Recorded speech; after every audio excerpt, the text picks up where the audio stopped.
Sila lang po nakakaalam. And this is precisely my Kaya nga po point. nagtatago na sila lahat. This is Lahat sila, wala na precisely rin my alam. point, Mr. Speaker, distinguished colleagues. Managot ang dapat managot. Kung sino man ang lumait at nanggulo ng proseso ay dapat managot. But we can't muddle the issue by finger-pointing and saying na ito si Juan, ito si Maria, ito si ganito ang nagpasok. Mas lalong nagiging magulo ang sistema. Ang katotohanan, Mr. Speaker, with due respect, Honorable Arice, merong proseso, merong sistema. Nagkataon lang na malamang may umabuso. At yung pag-abuso na yon ay hindi mo pwedeng ituro sa kahit sino na walang preba. If we want to reform the system, let us reform the system through a transparent budget process. Huwag yung turo dito, turo doon kasi gulong-gulo na ang Pilipinas. Gulong-gulo na ang mga tao. Mr. Speaker, maliwanag po ang sinabi ko kung napakinggan niya. Sino po ang unang may responsibilidad? Ang Pangulo. 2023, GAA, sinalaula ng Kongreso. Pinawasan ng pondo niya ng halos 300 bilyon. Hindi nangyari yan sa kasaysayan ng mga naging Pangulo sa Pilipinas. Pinabayaan niya, hindi siya kumibo. Yung kabinete niya, hindi kumibo. Specific yon. 2024, binawasan, sinalaula ng Kongresong ito, 500 billion. Binawasan ng President's budget, hindi kumibo ang Presidente, hindi kumibo ang ating mga kabinete. 2025, 473 billion, pati yung mga pondo para sa mga flagship projects ng Pangulo inalis. Kaya na-delay na lahat ng mga proyekto. Hindi pa rin kumibo ang Pangulo. Hindi pa rin kumibo ang kabinete. Number one na may problema, command responsibility ang ating Pangulo. The Filipinos are confronted with a choice between the devil and the deep blue sea. Hiyayanig, lumulubog, nag-aapoy ang buong bayan. Hindi dahil sa mga lindol, bagyo o sunog, kundi dahil sa higit na lumalalim na krisis na sumisira at nagpapabagsak sa ating bayan. Our nation is in deep crisis. We must realize that we are facing a political, economic, and moral collapse. At kung patuloy tayong mananahimik, kung magbubulag-bulagan, kung magbibingi-bingihan, at magiging manhid sa kalagayan ng bayan, ang barko ng ating bayan ay siguradong lulubog at malulunod sa hirap at pasakit ang mga mamamayan. Niyayanig tayo ng kabi-kabilang istorya ng korupsyon. Hindi milyon, hindi bilyon, kundi bilyon-bilyon. Umaabot pa ng trilyon. Inaakusahan, kasabwat ang mga pinakamatataas na pinuno ng ating bansa. Pangulo, pangalawang Pangulo, mga senador, tayong mga kinatawan, mga gabinete at marami pang iba. Hindi lang DPWH kundi halos lahat ng ahensya ng gobyerno mula nasyonal hanggang lokal hanggang barangay pati na sangguniang kabataan. Gawain ng matatanda, natututunan, ginagaya ng mga kabataan, akala nila normal na lang ang katiwalian sa pamahalaan. A degradation of governance, degradation of the values of our people. Nung lumulubog na rin tayo sa utang, halos 17 trilyon na ang national debt as of April 2025. Nung panahon ni FBR, iniwan niya kay GMA ang 2.7 trillion na utang. Si GMA, 5.1 trillion ang iniwan niya kay Pangulong Pinoy. Si Pinoy, 5.9 trillion ang iniwan niya kay Pangulong Duterte. Kay Pangulong Duterte, dumoble ang utang. 12.79 trillion ang iniwan kay Pangulong BBM. At ngayon, sa 3 taon pa lang ni Presidente Bongbong, 16.79 trillion na ang ating utang. Malamang, higitan pa ang utang na iniwan ng nakaraang administrasyon. Ang masakit, karamihan ng utang ay sa korupsyon lang ang kinapupuntahan. From fiscal discipline under President Aquino that resulted in the first ever investment grade ratings from Fitch, Standards and Poor, and Moody's investment that Duterte and Marcos administration turned it into a fiscal disaster. the foreign investment inflows that reached $7.08 billion during the Aquino administration were wiped out by the two succeeding administrations. As of 2025, the net outflow in foreign investment total $7 billion. Umalis na po ang mga foreign investors. Ang palitan ng piso sa dolyar halos umabot na ng 60 piso. Bagsak din po ang index level ng stock market to an all-time low. Ngayon po, 5,500 base point. Pati ang mga inaasahang interest na ipon ng mga senior citizen binuwisan ng 20%. Nangangamba ang mga bankero na magpapalipat-lipat na lang ng depository banks ang mga senior citizens na umaasa sa interest ng kanilang savings para mabuhay. Pati ang dollar deposit from 15 naging 20%. Maaring ilabas na ng bansa mga depositors ang kanilang dolyar. Rather than rational public policy, the government opted for propaganda, lowering material prices in government construction and scrapping flood control projects. Bagsak ang construction industry, bagsak ang government spending, bagsak ang negosyo, maraming mawawalan ng trabaho. Just last week, the PSA announced that the GDP slowed down to 4%, way below the target of 5.2%. Ang Aquino administration naresolba ang 66,000 classrooms backlogs sa pamamagitan ng pagtatayo ng 180,000 classrooms. Sa ilalim ng Duterte at ng sumunod na Marcos administration, bumalik tayo, 165,000 classrooms na naman ang kakulangan. Inubos ang salapi ng bayan, napunta sa flood control, rock netting, ayuda at iba pa. We are indeed in crisis. Just recently, a published report stated that it would take us 70 years to surpass the economy of Singapore and 2 years to surpass and be at par with Vietnam, provided that they would stand still. Kung hindi sila kikilos, 2 taon pa natin aabutan ang Vietnam. Habang nangyayari ito, lalong lumalalim ang pagkakawatak-watak ng ating mga pinuno. Naglalagablab ang apoy ng hidwaang pampolitika. President BBM and VP Sara ran under the platform of unity. Pagkakaisa raw ang susi sa pagbangon at pagunlad. Pero ngayon, ang kanilang mga kampo, daig pa ang aso at pusa. Turuan, sumbatan, murahan, bangag, korap, mas korap ka. Sa harap ng sambayanan, nag-aaway, nagpapatutsyadahan. Where are the statesmen of this nation? Anong halimbawa ito sa mga kabataan? What are you fighting for? Public welfare or the supremacy of your political dynasties? Nag-aapoy na rin ang galit ng bayan laban sa korupsyon, kasinungalingan at kabulukan ng sistema.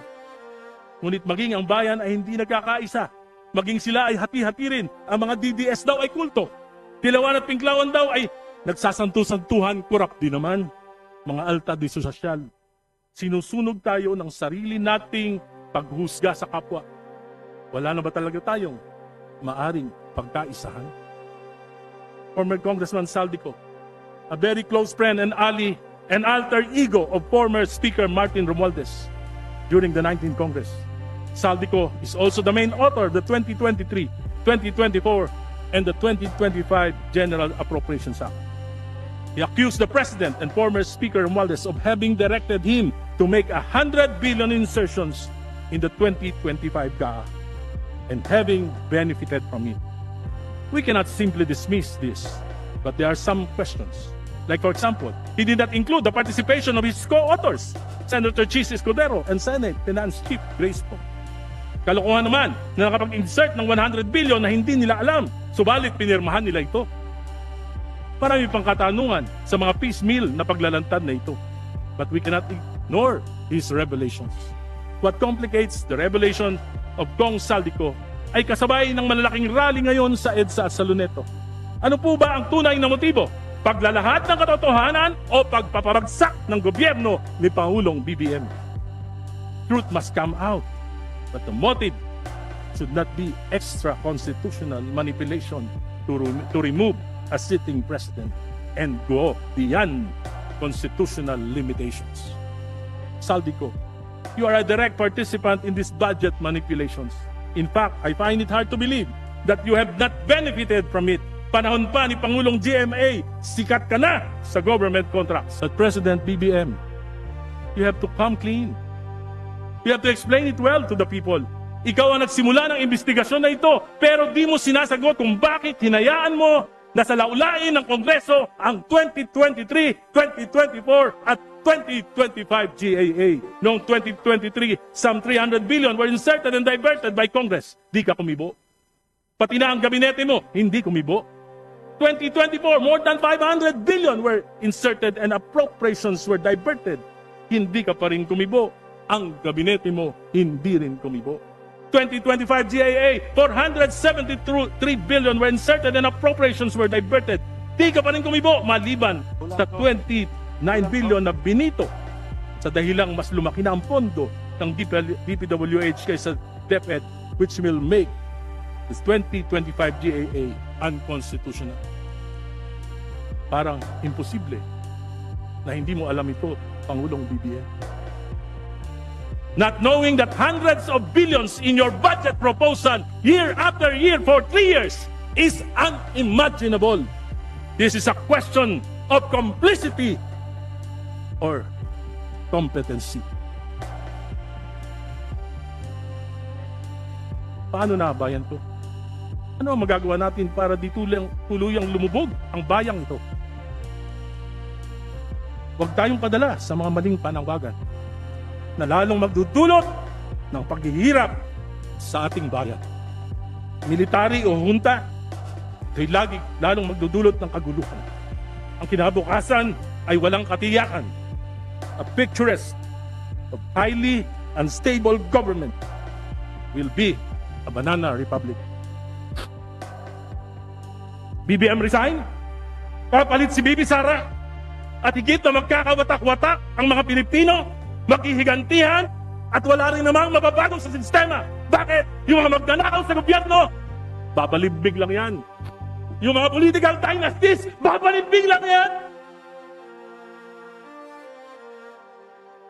I appeal to the sense of patriotism of everyone. Let us save this country first. No matter how flawed the 1987 Constitution is, we must rely on it to save our democratic life. To save our sinking ship, our leaders must learn to think beyond themselves. PBBM, Bibi Sara, mga senador, mga kapwa ko kinatawan, higit na bang mahal ang inyong kapangyarihan kaysa sa ating bayan? Tanggapin natin, we are in deep crisis and we are the bigger part of the problem. Hindi sapat ang pagpapakulong ng ilan, hindi sapat ang pagpapalit ng pamunuan. What we need is a change of the system within the framework of the 1987 Constitution. Nagkasala ang Pangulo, pangalawang Pangulo, there is this impeachment process, no shortcuts. Habang ginagawa ito, sabay nating ayusin ang mga ugat ng korupsyon. Kung hindi natin puputulin ang ugat ng korupsyon, ang mga political dynasties na siyang pinakamalaking sanhi ng korupsyon at pag-aabuso, hindi matatapos ang problema. Hindi matatapos ang kahirapan, hindi matatapos ang katiwalaan. Ang tunay na solusyon, reforma. Kung iwawaksi natin ang pagkagahaman sa kapangyarihan, maaari pa nating mailigtas ang bayan. Within the framework of the 1987 Constitution, we can create genuine change. Naninikluhod po ang bayan natin. Tapusin na natin ang palalang political dynasties, ang ugat ng korupsyon, pag-aabuso. Let us pass the enabling law of Article 2, Section 26 of the Constitution. The anti-political dynasty provision that we have ignored for decades simply because of self-interest over national interest. Napakadali po nitong gawin natin kung gugustuhin lang natin. The gentleman is requested to wind up. Pardon me. The gentleman is requested to wind up. Can I just request for another 5 minutes? Majority Leader. The sense of this whole speech is in the dispositive portions. Bababaliwala po yung buong speech kung hindi The marinig. gentleman has an additional 5 minutes. Thank you. Kapag ang kapangyarihan ay umiikot lamang sa ilang pamilya, hindi totoo ang demokrasya. Ito ay ilusyon lamang. Power and wealth are recycled, not redistributed. Positions are inherited, not earned. Mag-ama, mag-asawa, magkakapatid, palitan sa pwesto. Sa buwatan, walang check and balance sino ang mag-iimbestiga sa kapamilya. Ang halalan ngayon ay hindi na tunggalian ang plataforma, tunggalian ang apelido. Magagaling na kabataan, wala nang tsansa. Mr. Speaker, kanina narinig ko yung katapusan ng speech ng ating kasamahan, si Congressman Erice, when he mentioned yung mga spokesperson ay nagpapalusot lang. Can he expound on the specifics of this crucial allegation? Well, Mr. Speaker, distinguished colleague, kita naman natin yung mga sagot spokesperson Claire Castro. Kung naririnig po siya, kuminsan po, parang na-imagine ko, pag galit na galit sa akin yung asawa ko, ayaw ko na marinig. Yung mga susunod pang sasabihin, sapagkat bukod sa acerbic, nililigaw po at instead na magkaroon ng clarity sa mga tanong, ay ibinabalik lang po sa ibang mga issue. Kaya sa tingin ko Mr. po, Speaker, can we categorically ask the Honorable Erice what specific statement of the spokesperson is he referring to and is alleging to as palusot? well, for example, the 100 billion in insertions, dapat sagutin po yun. Hindi pwedeng sabihin na baliwala yun. Yung 100 billion insertions, dapat po sagutin. Kasi po nakita ko yung listahan nun. For example, doon sa 100 billion in insertions, merong 1 billion for Philippine Coconut Authority. Yung sa listahan ni Congressman Saldico, wala namang problema doon. Kung nagbago ang isip ng Pangulo at kailangan niya maglagay sa Philippine Coconut Authority, wala namang masama doon. Kung basta hindi ghost project. Kung tayo na nga sa Kongreso, nakakapag-palit tayo nakakapag-insert tayo, nakakapag-divert tayo, yung Pangulo pa kaya, budget niya yun, yung hindi pwede magpalit. In other words, Mr. Speaker, distinguished colleagues, ang sinasabi po ba ng ating kagalang-galang na kongresista ay yung mga ipinapasok na line item during the bicameral conference committee or the Committee on Appropriations of both houses are recommendations from the President? Yes. Mr. And he can Speaker, change his mind anytime. may you reiterate? Pasensya na po, medyo hindi po klaro yung last statement. You can check the... Yes, for example, as I have said earlier, Mr. Speaker, kung nagbago ang isip, because ang budget po ginagawa natin dyan, ang Executive Department January pa lang. So, bago po dumating sa atin yan, 8 months, 9 months, bago po yung approval, almost 9 months na. Maraming mga exigency, ang serbisyo, na pwedeng magbago ang isip ng Pangulo, na pwedeng siya mismo ang magrekomenda ng pagbabago ng budget. And Ang wala ibig pong masama sabihin- dyan. At for example nga, binibigyan ko na kayo ng specific example, at madaling malaman yan kung Pangulo nga o hindi ang nagpabago niyan. Patawag lang natin yung administrator ng Philippine Coconut Authority, tanong natin saan galing yung 1 billion na insertion. Hindi po ba Malalaman natin ang nararapat? katotohanan.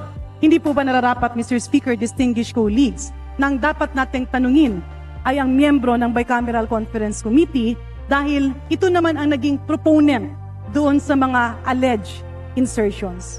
Ang sa akin lang, Mr. Speaker, distinguished colleagues, is orient me, my distinguished colleague, Honorable Erice, paano po ba ang nagiging sistema ng budget process? Kasi sa pagkakaintindi ko, ang budget call starts during the month of March, where all cabinets present, defend their budget. It reaches the cabinet sometime in April, and after that, it goes through the series of vetting, after which it is transmitted to the House, both houses, Congress and Senate, for deliberation after the State of the Nation address.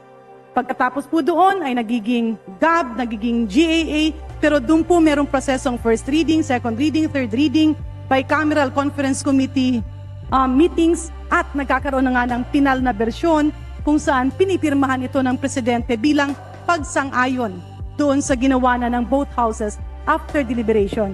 Tanong, Mr. Speaker, nagbago po ba ang prosesong ito? At kailan po ito nagbago? Noong 19 Congress po, Mr. Speaker, nagbago po dahil napaka-super majority ang ating Kongreso Alin po at ang napaka-malakas specific... po. Nung nakaraan po, wala po ako, nandun po kayo.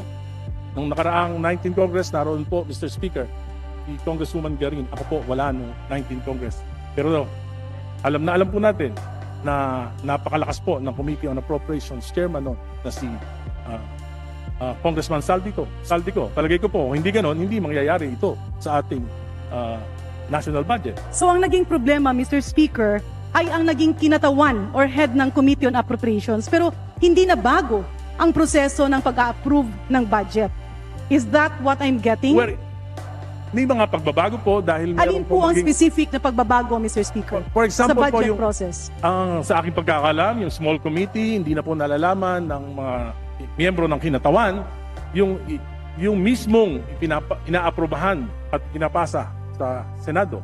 So Pangalawa dito sa mga pagbabago, meron pa po.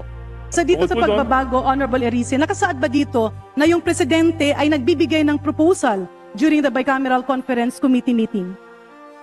Hindi po natin alam yan. Sila lang po nakakaalam. And this is precisely my kaya nga po point. nagtatago na sila lahat. This is Lahat sila, wala precisely na rin my alam. point, Mr. Speaker, distinguished colleagues. Managot ang dapat managot. Kung sino man ang lumait at nanggulo ng proseso ay dapat managot. But we can't muddle the issue by finger-pointing and saying na ito si Juan, ito si Maria, ito si ganito ang nagpasok. Mas lalong nagiging magulo ang sistema. Ang katotohanan, Mr. Speaker, with due respect, Honorable Arice, merong proseso, merong sistema. Nagkataon lang na malamang may umabuso. At yung pag-abuso na yon ay hindi mo pwedeng ituro sa kahit sino na walang preba. If we want to reform the system, let us reform the system through a transparent budget process. Huwag yung turo dito, turo doon kasi gulong-gulo na ang Pilipinas. Gulong-gulo na ang mga tao. Let's base our comments, our statements on facts. Kaya balikan natin. Kung puputulin natin May I ang respond, uso na Mr. to, Speaker? May I Yes, respond? if I may, Mr. Speaker, Can we that's why allow my the gentle question lady is, to finish? kung puputulin natin ang problemang ito, let us not have motherhood statements. Let's have definite proposals to address the problem. So my question, Mr. Speaker, can the Honorable Erice enumerate the reforms that he believes are needed so that we will be guided to do this? Mr. Speaker, maliwanag po ang sinabi ko kung napakinggan niya. Sino po ang unang may responsibilidad? Ang Pangulo. 2023, GAA, sinalaula ng Kongreso. Binawasan ng pondo niya ng halos 300 bilyon. Hindi nangyari yan sa kasaysayan ng mga naging Pangulo sa Pilipinas. Pinabayaan niya, hindi siya kumibo. Yung gabinete niya, hindi kumibo. Specific yon. 2024, binawasan, sinalaula ng Kongresong ito, 500 billion. Binawasan ng President's budget, hindi kumibo ang Presidente, hindi kumibo ang ating mga kabinete. 2025, 473 billion, pati yung mga pondo para sa mga flagship projects ng Pangulo inalis. Kaya na-delay na lahat ng mga proyekto. Hindi pa rin kumibo ang Pangulo. Hindi pa rin kumibo ang kabinete. Number one na may problema, command responsibility ang ating Pangulo. Very specific yan.